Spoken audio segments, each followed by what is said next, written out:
Daddy, मला काय वाटतं आपलं घर खूप जुनं झालंय. ओके आता आपण नवीन घेऊ. ओके मी बँकेकडनं 50 लाख घेते, तू मला 40 दे. तसे माझं पगार तर व्यवस्थित आहे. मी 45,000 तर EMI असंच भरू शकते. आयडिया चांगली आहे, पण मी असं काहीच करणार नाही. मी सोपी आयडिया देतो तुला. मी 40 लाख देणार नाही, पण एक अशी आयडिया देतो ज्यातलं तुझं नवीन घर पण होईल आणि शिवाय 2 कोटी रुपये मिळतील. पॉसिबल आहे? येस, नीट ऐक. पहिली गोष्ट 10 लाख रुपये घे आणि या एक्झिस्टिंग घराचं रेनोव्हेशन करून टाक. नया घर हो गया. उरले किती? 30 लाख. तुला 40 लाख पाहिजे होते. हो. ते 30 लाख मी म्युच्युअल फंड मध्ये इन्व्हेस्ट करतो फॉर नेक्स्ट 10 इयर्स.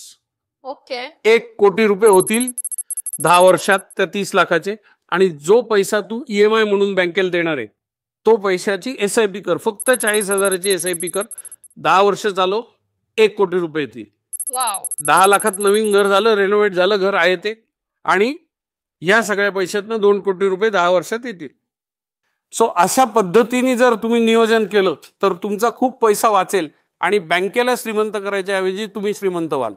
ज्या लोकांना अशा आयडिया पाहिजेत माझ्या वेबसाईटवर जा आणि एन्क्वायरी फॉर्म भरा.